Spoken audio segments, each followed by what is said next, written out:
Welcome to So and So, brought to you by BERNINA, made to create. I'm Meg Goodman, and you're about to enjoy a casual conversation with special members of the sewist and quilting community.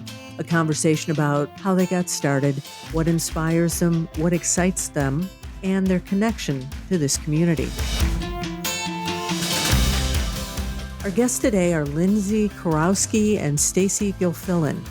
Lindsay, who lives in Venice, California, is the owner of Knotty Pine, a full-service activation, design, build, and fabrication agency focused on crafting unique experiences.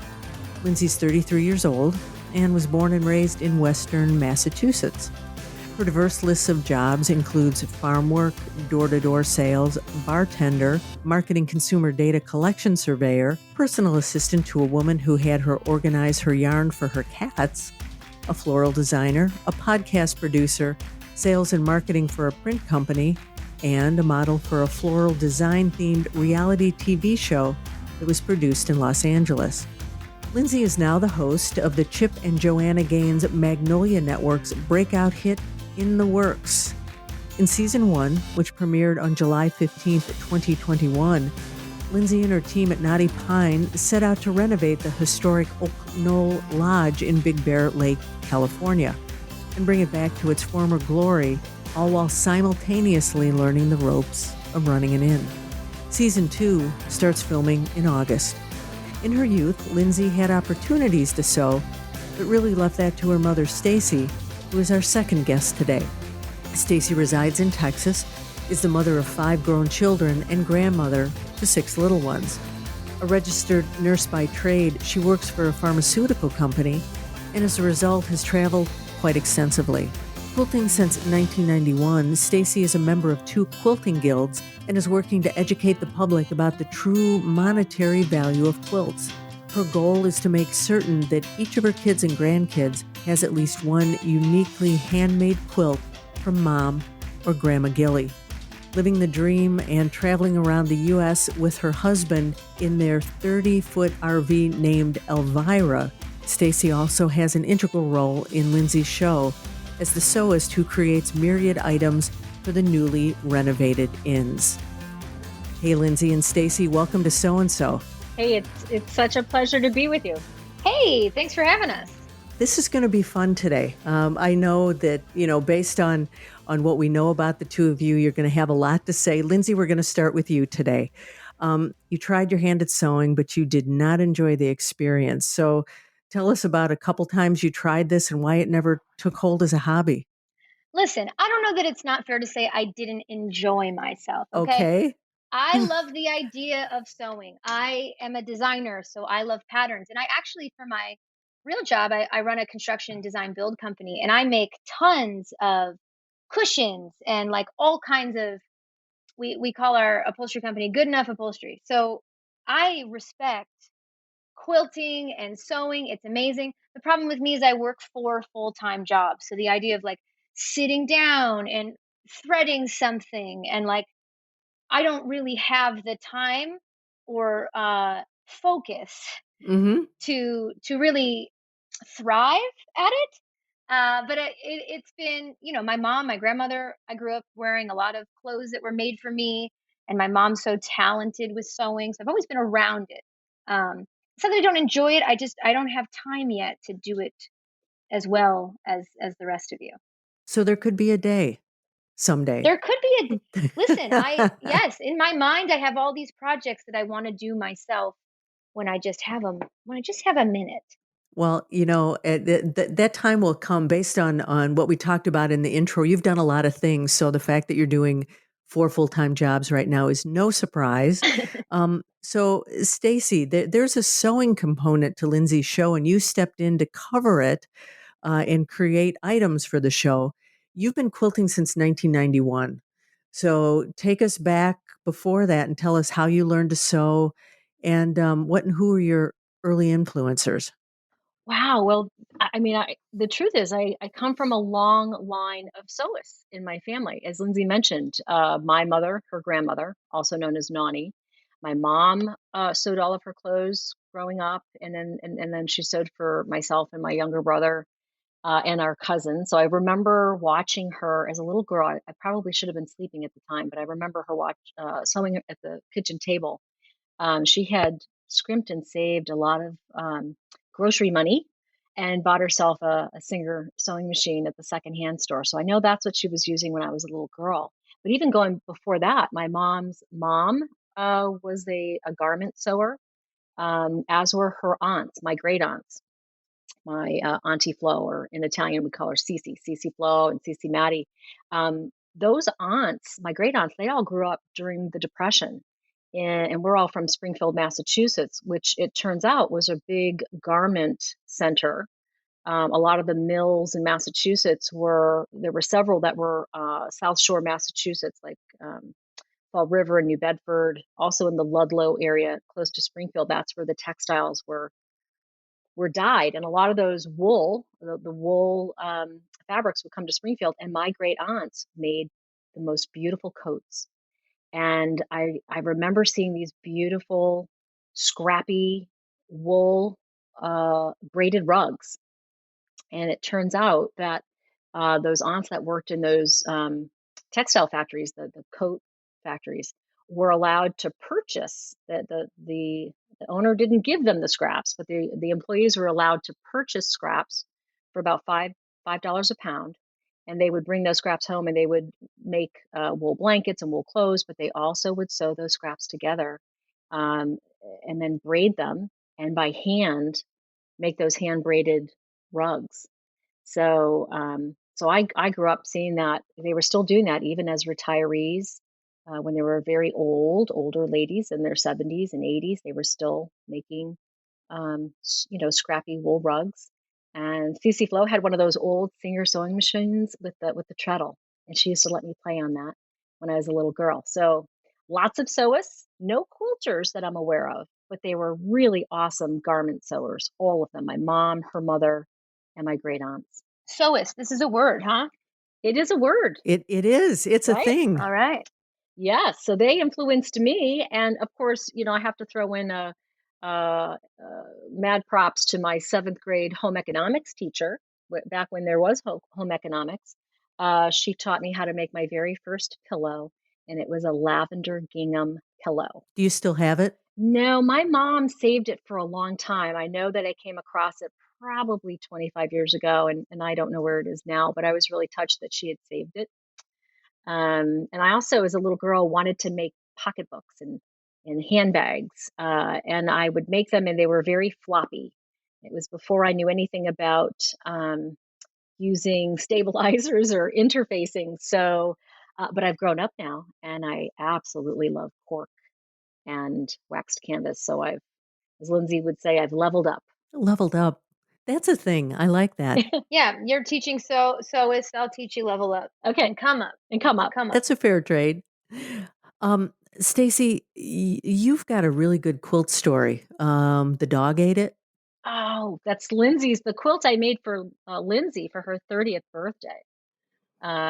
She loves flannels, and I bought a lot of darker earth tone flannels, made her a beautiful quilt, didn't I, kiddo, for your 30th birthday? Love that quilt. And I made you a beautiful quilt label, right? It's got a great label. And by the way, I label all my quilts.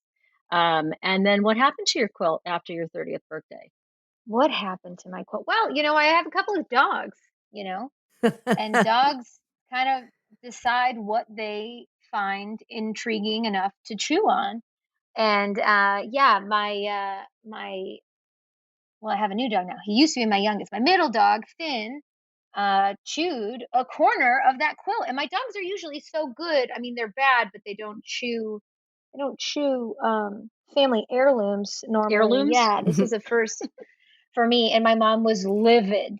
And she likes my dogs. When she came to visit, I could just see it in her eyes how disappointed she is. But then we had a really good idea, which was like, well, why don't you patch it? And she has her BERNINA machine, and she has that fancy embroidery get up there. Mm-hmm. So she not only patched it, but also made a cute little embroidery that said Finn was here and dated it. So then I said, okay, so that's kind of a cute way to play with the fact that it might happen again. It's out of I my like that. control. Pre-planning. Yeah. I like that a Hmm. lot. Stacey, when you travel a lot for business, and part of that you were in India and had the opportunity to visit Jaipur, Rajasthan, which is known as the textile capital of the world. You said it was a life-changing opportunity. Why was that? Tell us about this. Oh, the trip to India was about 7 years ago, and my company sent me out there as part of a contingent of 10 other uh, employees who also had a medical background. So we were sent there to help work with some of the non-governmental organizations, the NGOs, for big diabetes project. And so I spent 2 weeks in India, northern India, where it's very, very rural and lots of agricultural stuff happens up there. Um, and I was able to take a weekend trip, as it were, over to Jaipur in the state of Rajasthan. And first of all, India is just such a country of how did they during our orientation they said it's a country of contrasts and contradictions, and that's very true. I mean, the architecture, the art, it's just such it's a visual treat for your senses, your eyes, your ears. It can be overwhelming at times, just the sheer chaos of life in India. um, what I remember, first of all, you have to get past the fact that they have the biggest landfill that I've ever seen there. There are no trash cans anywhere to be found, but massive landfill, and it's just so much poverty. So, and it was extreme, raw poverty, unlike anything I've seen before. And honestly, it helped a lot of us there. We were from all over the world, but about 4 or 5 of us were from the U.S., and it really helps you put into perspective. What real poverty looks like. Okay, and so that was heartbreaking to see that. But the beauty of the country really lies in the people and the hospitality that these folks really showed us. And these were people in very rural villages who had so little, so very little, and yet when we would come to visit their village, they would offer us like almost everything they had, including that day's milk from the family cow, or water. So again, they have so very little, and yet the hospitality that they showed us was just amazing and incredible. And the other thing that stays with me, and I brought my camera equipment. I probably had about 40 pounds of camera equipment and lenses because I wanted to capture so much of it. And so so every so often go back and look at some of my favorite pictures of the children, and the children are children wherever they reside. And we spent a lot of time up in some of these villages where we had to spend time with the kids in the village while we were working with these NGOs. And what I remember is kids they're not aware that they're living in such poverty, but they are laughing and clapping and singing, and they're just so joyful even though they're surrounded by such abundant poverty. And it doesn't matter. And one of my favorite memories was um, teaching this group of kids how to sing.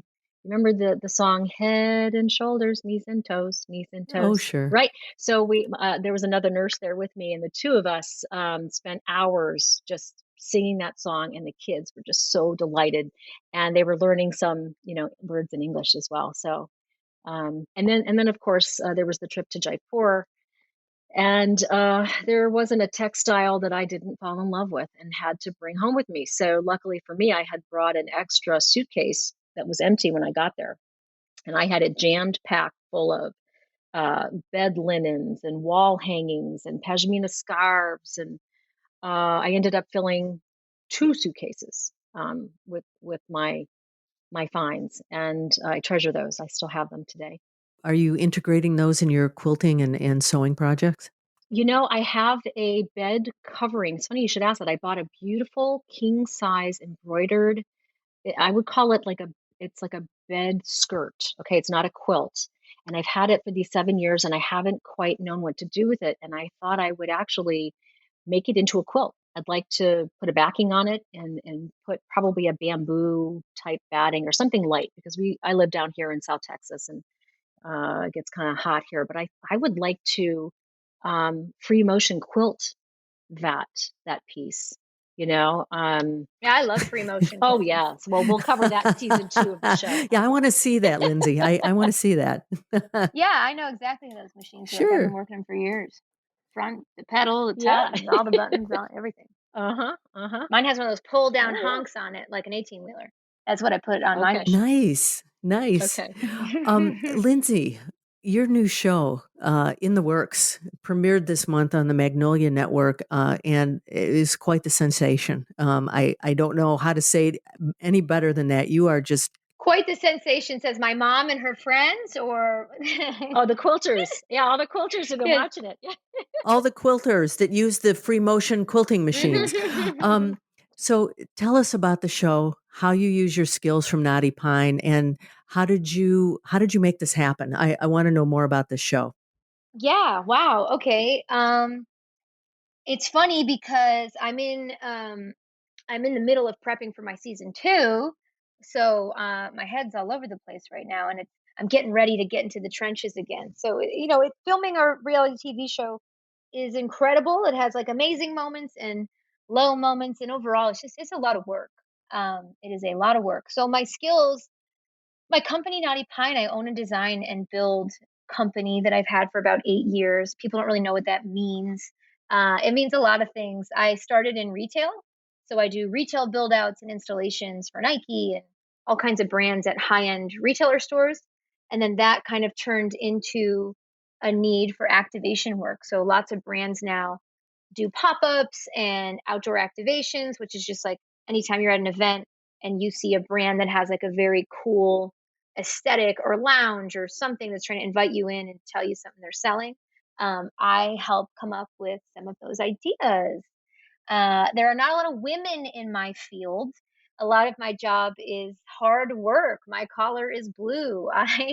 I show up at 5 in the morning and I work with labor unions in trade shows, and I carry, a DeWalt pack out bag, full of tools, and I oversee installs nationwide for several brands. Um, and I'm a creative, I guess. So I didn't answer your question. I just kind of did a linear walk there, but I guess to circle it back, I work in design and build. So when my company grew and was doing super well, I thought that instead of having money in the bank and like having a cushion and feeling safe and chilling out, I thought, why don't you drain that account, Why and not? do something nuts, and buy a hotel. The thought behind it was, I love my job. I have built it from the bottom up, and I built it to be exactly what I wanted. When I was 26, when I started this company, I wanted to travel like crazy. And I wanted to work at big events, and I wanted to work with the biggest brands in the world. And I did all that, and it's been amazing. Now I am approaching 34 and I'm tired. My back hurts. It's not as fun to get on 8 planes a month and live in and out of hotels. Hmm. So the idea with the lodge was a pivot to a lifestyle that maybe makes sense for me. I'm a mover and a shaker. I like to be moving around and doing stuff, but I wanted to be in one place. So I thought, okay, if I buy an old lodge or an old hotel and I fix it up, I have ADHD, so I'll still be zooming around doing stuff, but at least I'm in one place. Maybe someday I'll get married and have kids. Sorry, mom, it's taking a while. Um, so the sentiment behind it was, it'll be a lifestyle that's more sustainable because I'm 1,000% ingrained in burnout culture, is what I would call it. Hmm. Burning it from both ends. So yeah, so that was cool. And a friend of mine, my best friend, is a guy named Mark, and he is a TV developer that I have known for years, probably 5 or 6 years, 5 years. And he had approached me 4 years ago and said, "Hey, I want to make a show about you in Knotty Pine because I'm a chick and I work in construction and I can drive a forklift." And I said, "Get lost, kick rocks. I'm busy." I said I'm busy, and no brands. It's a nice idea, but the kind of companies I work with, I know wouldn't sign off on that kind of thing because of liability and all kinds of stuff. Plus, they like to keep things secret that they're doing. So no, that won't work. Then when I bought the hotel, he sat me down and was like, "Listen, I'm going to make a reel about this. I'm going to sell a show about this. This is incredible. You're 30 years old. You own a company. You've done so well. You just bought a hotel cash. This is amazing. And this is a story you should share with other people. And I said, whatever. I said, whatever. I said, you have one shot. Just make one reel. I will sit down for one reel. Mm-hmm. And that's the story. And then that one reel caught the attention of Chip and Joanna Gaines, and I ended up with a show on Magnolia Network. Glad you sat down for that reel. I know, and that's the hardest part, I guess, with my life. I'm always going, going, going, going. It's what makes me a poor sewist candidate. You do need to sit still for that. You do. I don't enjoy the ride enough. I don't have any hobbies, So yes, I'm really grateful for that, and I'm just sitting back for the ride at this point, I guess. Well, it's quite a ride. I want to interject here. If people want to see the work that you do at Knotty Pine, go to knottypineprint.com. The work is amazing, and you should see what Lindsay and her team do. So it's pretty cool. You know what's interesting? It's funny because as I was saying, like TV is so hard, It's amazing and I've loved, it's a very cool thing. But renovation TV, the timelines are tight and the budgets are small, It's not great. You're having to do a lot with a little in a short amount of time. And I will tell you, I hired my team from Knotty Pine and I can't imagine doing it without them because retail installation work and event production, Mm-hmm. we've been used to this, So I think part of the success and the only reason I succeeded at this was because I had a killer team that was so prepared for the abuse of, in a nice way. But I mean, it is hard and my team puts in the hours and we do the work and we are pivot masters. It's our first time doing interior construction. I mean, we make beautiful things, that live for a month or so, or retail installations. So massive learning curve, a lot of pivots, but overall, a lot of fun. And to have my family there, what a dream. It really was. It is. Now, I want to talk about the fact that you are admittedly not a sewist or a quilter yet, but sewing is an integral part of your show. Your mom's stepped in and helped. Tell us about the role that sewing and quilting plays on your show in the works. Yeah. So, I mean, I love the idea of, I think when you're doing a project like this, you're doing hotel renovations, art direction and styling is like so important. I think really that's the difference between something that succeeds and doesn't in nowadays. Everyone wants a photo. Like aesthetics have never been more important. Design has never mattered more than it does now. So the idea around customizing your furniture, customizing your curtains. I work in art direction. I have a really great design partner that I work with. So when I'm putting together a deck for a project that I'm doing or a mood board, I don't like to source and I don't want to, I could go to IKEA like everybody else, which I do sometimes. No shame in that. But it's nice to take the extra step and like source fabrics that really pull a room together, and keep patterns consistent and color theory in with how you're doing your curtains. It makes a difference. It really does. So I was so grateful that my mom was there. I had the fabric that I found that she worked on mainly for Cabin 9. I bought it from Joann's and it was, I buy it from? I can't even remember, but it was a backstop or it was a bolt. They only had one bolt of it left and it wasn't very much. So she really had to stretch it. And sometimes when I'm doing design, I kind of just pick like whatever makes me most excited about this room, or I design around one thing, right? So like sometimes I can say, these are the curtains. I know they're the curtains. I feel it in my heart and soul. These are the curtains. And then the rest of the room morphs around that. So it is really identifying what your focal piece is going to be. And sometimes for me, that is custom upholstery and curtains. Stacey, what's it like sewing for Lindsay's show? Well, thanks so much for asking. First of all, I have to say, as a mom with, three, four, well, with Adam, four kids that are grown, it's so hard to, and they're on different coasts and I'm in the middle. It's always so hard to get everybody together to do anything. So as a parent of fully grown children, I have to say it was such a delight to be able to work on that project last summer when we filmed. It was like adult summer camp is what we called it. Yeah. Oh, what fun. Yeah, and I didn't expect to be there that long. I mean, because of what was happening in the world with COVID, I was actually able to work virtually from quote unquote home, and home could be wherever I was staying at the time. And we brought our 30-foot RV named Elvira. My husband named her Elvira. I don't know why, but we drove her cross country, got to California, and I thought I was just going to be in one show. I was going to make one set of curtains, and then we would come home. And then the first night of filming, the director said, "Hey, you're pretty good at this. Would you consider staying for the all 5 episodes?" And I said, "Okay, sure." So we stayed. Now, keep in mind, I didn't pack a lot of clothing with me, and I only brought so many. I brought a sewing machine, my BERNINA 570, and I brought some supplies. I had no idea I'd be making that many sets of curtains. So it was a challenge, and it was. I love that sentence. My BERNINA 570, like a Corvette. Okay, now I'm getting the lingo. Yes, I'm getting the lingo. She's a 570 QE, and she purrs like a kitten. So, atta girl, shop talk me.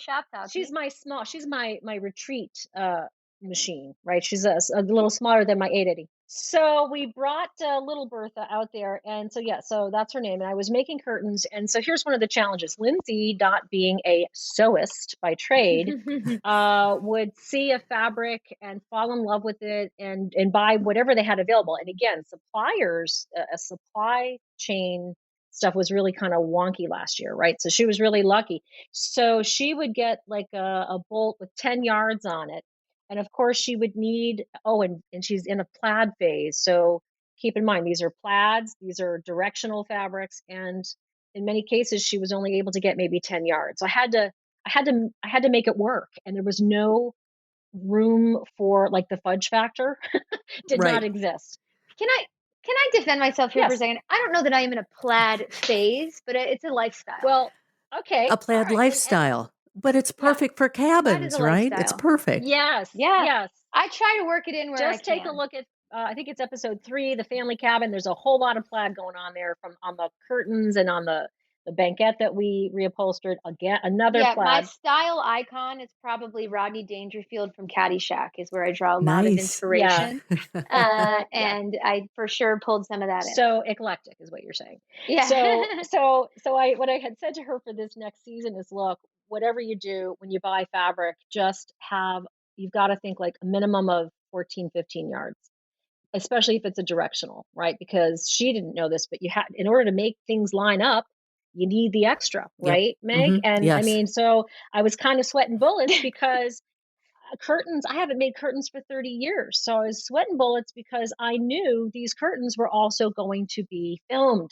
And everybody I know would be looking at those curtains. And if those plaids, if the lines didn't line up, TV was never going to catch that. Well, they did, but I did. Yeah, trust me. They're not. I mean, listen, she's worried about that. I'm 30,000 square feet up. I mean, I'm doing 6 pretty large swing builds. I'm doing a 4,000 square foot lobby. I'm doing 2 cabins. I'm doing a 5,000 square foot pool and outdoor area. I'm big picture all day. And she's lining up plaids.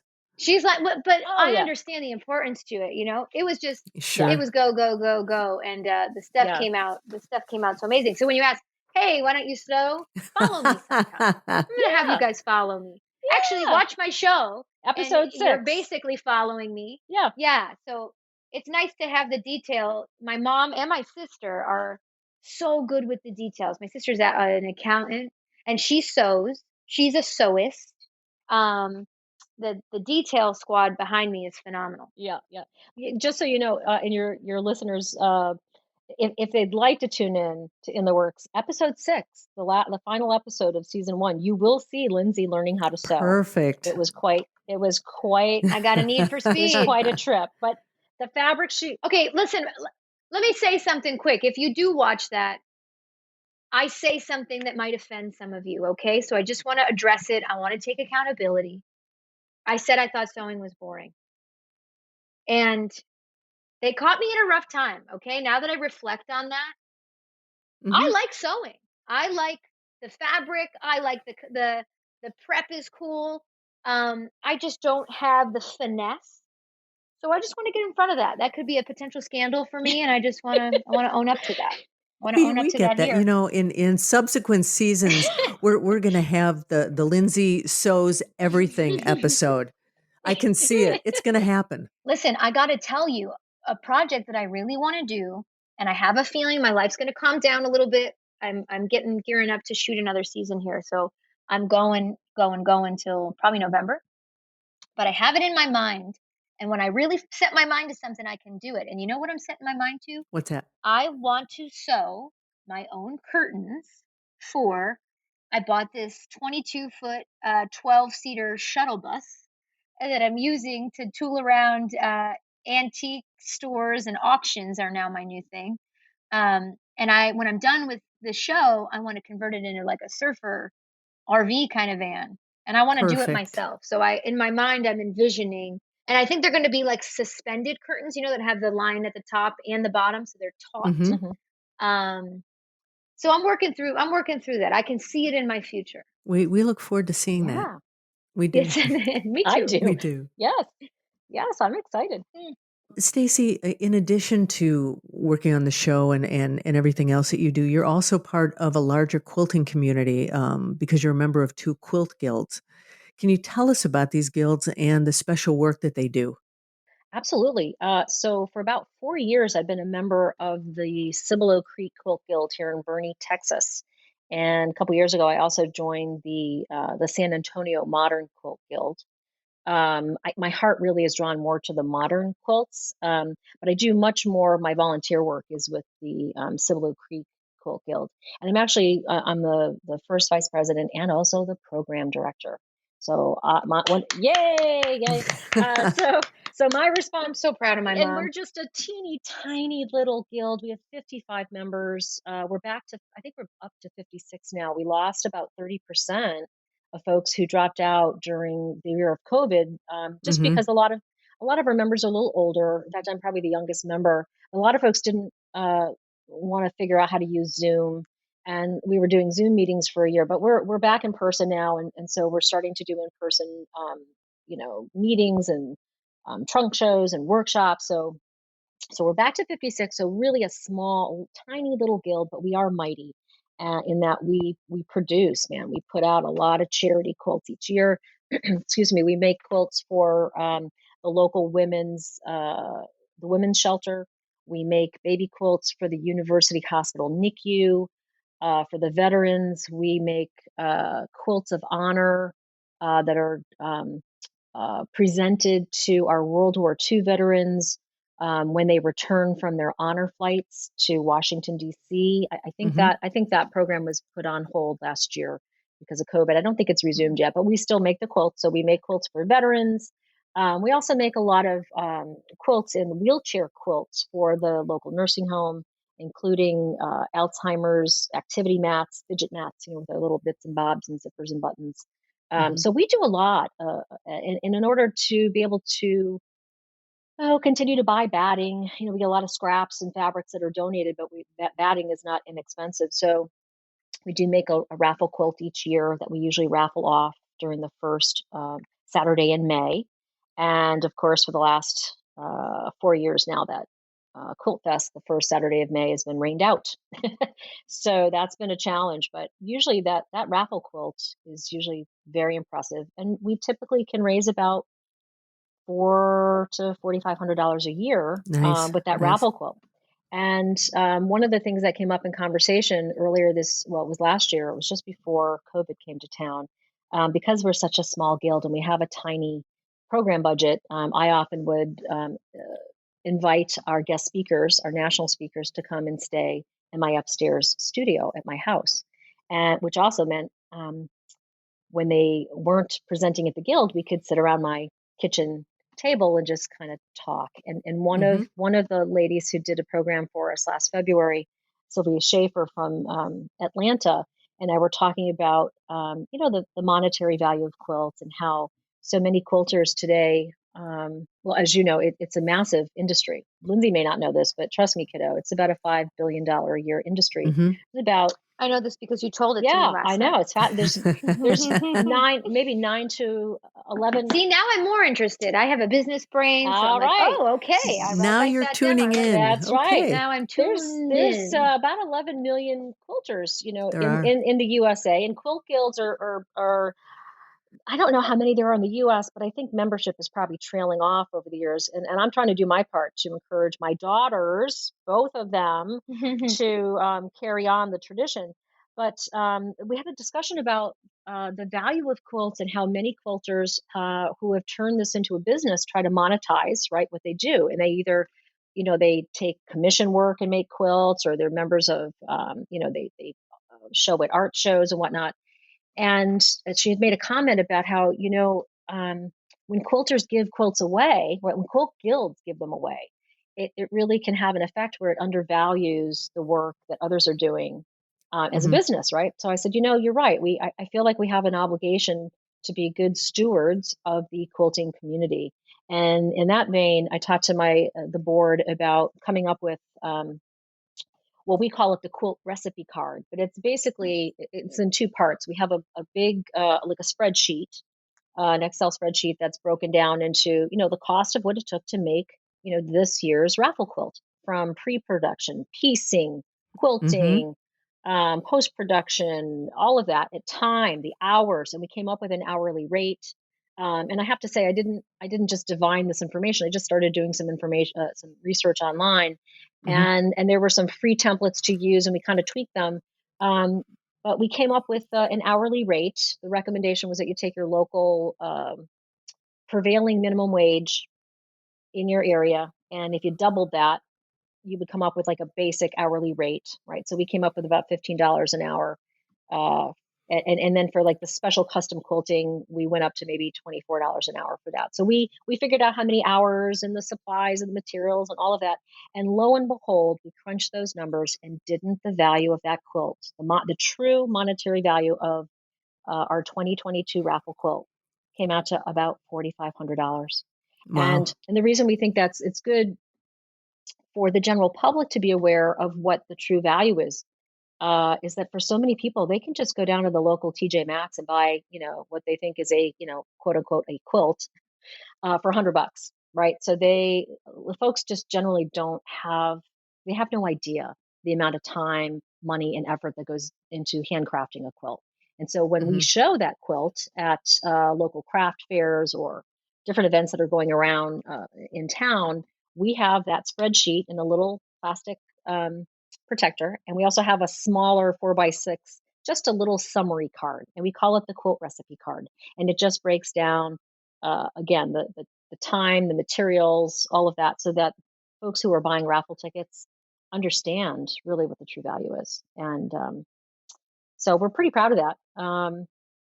It takes a lot of work, though, for a lot of these quilters to stop and remember to kind of write down when they started, how many hours they put in this and that. And some of them fight it, but others understand it's important that we be good stewards of the greater quilt community, and that we do our part to educate the public about what the true monetary value of the quilt is. And it makes the recipient feel good too, right? When they Oh, when they for win, sure. right? They really know that this is not a quilt that should one day become the quilt that you use to drape over the back of a couch that somebody's hauling around in their pickup truck, right? Stacey, I have no doubt that some of our listeners might even reach out to you for that recipe card at some point. Uh-huh. It, Sure. it sounds like it's applicable to a lot of the quilt guilds. Right. Lindsay, you have so much going on. So I'm going to ask you a simple question. What's your dream and what's next for you? Oh God, a nap. I I dream to be able to nap. Um, would be nice. Hmm. What was the second part of the question? My dream and what? What's Well, what's what? going on for me Yeah, next? what's next? What's up for you? You know, it's always changing. My real dream is kind of less is more. I've done a lot. I'm 34. I own 4 companies. Like I've done a lot. Uh I've found success, and I have great friends. I love my family. I love my therapist. Um I'm very grateful for who I am and how I've gotten here. But I think what's next for me is probably taking a close look at where I'm putting my time Hmm. and what I'm getting out of it, and probably trying to streamline all the things I have going on into maybe a little bit of an easier life Sure. eventually. Sure. That being said, I did just what's next for me? Well, I bought another hotel. So all that stuff I just said is probably not possible for a little bit longer. Um, I'm working on filming my second season of television, which I don't even know if I'm supposed to announce. So I guess we'll see. You guys heard it first here. All You heard it right. first here, okay? So you can forgive me for dogging you about not being a good sewer. Um, so I'll be working here. I bought an old motel in my hometown in Massachusetts, and I am working on my designs right now. I am working with a flooded basement and a flooded roof and an abandoned 42-room motel in the Berkshires. There will be many stories that come out of that. There will be many stories. I'm getting my crew lined up. My family's getting ready. And I'm really excited. I'm so grateful for the opportunity. I never thought I would be on television. I swear quite a bit. You won't see that. So this whole thing is a trip. The whole thing is a trip, and I'm just trying to take moments like Ferris Bueller, and Sure. take a look around, because it all happens fast. It does. Stacey, what's next for you? Oh dear. Well, so many quilts to make and so little time, it seems. But I'm looking forward to, obviously, I'm looking forward to heading up to Massachusetts, our old hometown, to be a part of season 2. And of course, I'll be making lots more curtains, probably some with plaid and Hmm. some directional prints. And I'm really going to encourage Lindsay to just find some solids this time. But but Never gonna happen. Never gonna get it. Never gonna get well, it. being a part of season 2, I mean, this is just such a kick, really, for me. And yeah, I think even my mom, Nani, the kid's grandmother, my mom, they call her Nani. She's gonna maybe get to be in it a little bit. And then in the non-TV film production world, I'm looking forward to getting back to quilt shows, like going to the Houston Quilt Fest this October, right? Late October. Hopefully we can still do that. I know there's some worries about this Delta variant, but certainly looking forward to Quilt Fest, International Quilt Fest in Houston. And then I'm going to go to my first MQG QuiltCon. This year it's in Phoenix. I'm going with some of my, Hmm. my quilt lady friends. Usually our annual quilt retreat was always the same weekend that QuiltCon happens, and we convinced the other members to agree to move the retreat to a different month or time of year. So yeah, looking forward to that. And maybe in the future, Lindsay, make a note. Your mom still would like to help set up some quilt retreats at both of your hotels now, the one in Big Bear, the lodge in Big Bear, and the new motel up in Western Mass, once you get your electrical panel upgraded. Okay. So you can handle all those sewing machines and irons. Yeah, first thing on my list, Mom. Okay. Actually, I've been trying. Here's the deal, guys. I've been trying to get my electric panel updated. I am on a historical property on forestry land. Hmm. So I put in a request 8 months ago. Forestry, I hope you're listening to this. I'm not happy. It's a little bit of BS if you're asking me. I'm about 8 months in on a request to upgrade my power to no return. I hope they hear you. Yeah, I hope so too. I I hope so. really do. I really do. But yeah, my whole camp runs off 100 amps to 14 rooms. Yeah. It was built in the 40s. It's not ideal. Yeah, it's not ideal. Quilters, maybe I'll put a generator in for you That's guys. right. I'll figure something out. Quilters, man, they love their retreats. So yeah, that's one of my hopes is eventually we'll get some quilt retreats. Go. In fact, if when you watch, I think it's episode 3, we do a field trip to the local quilt shop there, Bear Country Quilts, and Belinda is the owner. I believe she's a BERNINA dealer as well. But she's the president of her quilt guild, and she did share with us that there used to be 2 retreat locations in Big Bear, and one just closed. The woman retired and she sold the property, and they're not going to be using it for events like that. So there's certainly an Listen, I want opportunity. to ask a question to the fan base, if that's okay, Megan. Is that all right? Sure. If anybody watches the show, which don't if you don't want to. I don't watch it either. But if you did, The episode in which I'm doing the sewing, I forget. It's called the Family Cabin. I think it's It's episode 6. It's the last one. It's no, the last one's cabin 9. I'm talking about Belinda. Belinda's cabin 11. no, Family Cabin. episode 3. Yep, you're right. Episode 3. Thank you. My mom. Okay, so I want you guys to watch it and maybe give me some feedback. You can find me on Instagram and tell me, because my mom thought Belinda was mad at me. You know, and when we left that quilt store, my mom and sister were like, I can't believe you. Belinda's so upset. How could you do this to her? Because I'm just zipping around in there. I asked to buy her plaid chairs. Because I have ADHD. It's hard I'm running around. I'm just, I need to. They're like, pick a fabric. Here's a fabric. Pick a batting. I don't know. You guys watch it, because here's the thing. I think Belinda's a fan. I think she liked me. My mom didn't think so. So you guys watch that and you get back to me and let me know. I like the audience involvement. I think that's huge. Yes. That being said, it's not like my mom took me aside and said, "Oh, you're terrible." No, I was just moving so quick. And when you do TV, you kind of get set up to do something as beginning, middle, and end. Yeah. It's kind of how you have to do stuff. Mm-hmm. So I'm just, by that point, a machine trying to beginning, middle, and end stuff. And people around me are like, "Whoa, wait, hang out, slow down." I'm like, "I can't. I'm in trouble. I have to be somewhere else. Where am I supposed to go?" Anyways, watch that. Belinda and I are close friends now. We're Facebook friends. If you're listening, Belinda, she loves you. Huge fan. Yeah. Love you. I never doubted that we had a close kinship, but that's right. My mom took a moment to scold me in the parking lot and say, "Where have your manners gone?" Well, I did. I said, "Well, Mom, my lack of manners got me this TV show. What do you want from me?" Yes, there's quilting etiquette. Okay, there's quilt etiquette. So. Yes. I didn't measure up to quilting etiquette, okay. So that's a little tidbit behind the scenes. I look forward to that audience feedback. I have one more question, and this is going to be a toss-up, and you can go wherever you want to with this.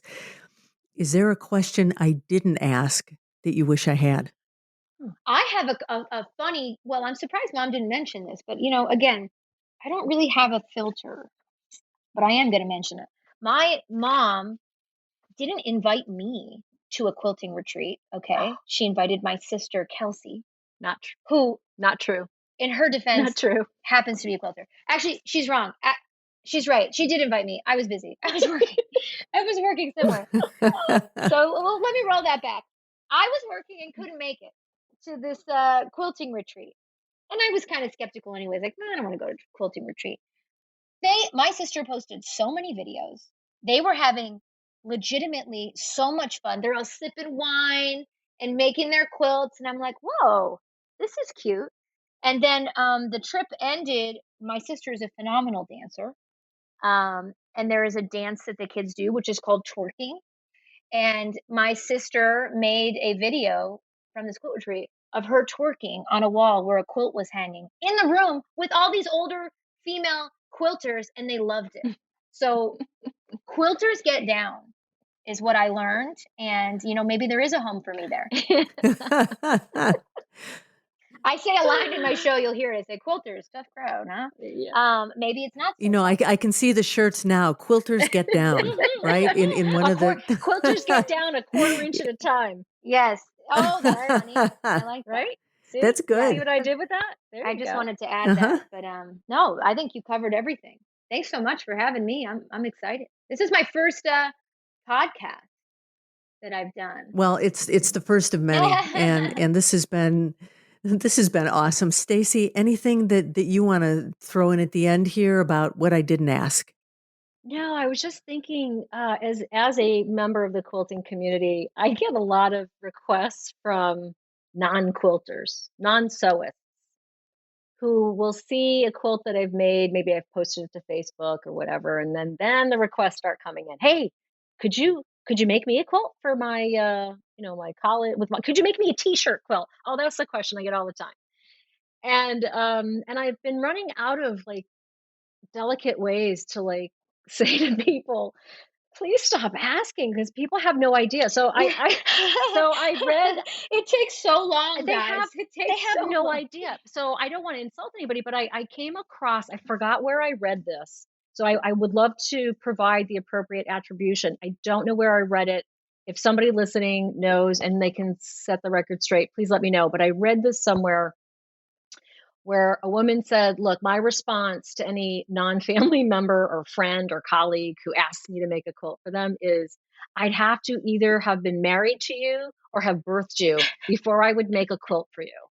Okay. And usually that stifles any further requests for quilts from them. And then, the other thing is, I do have a rule.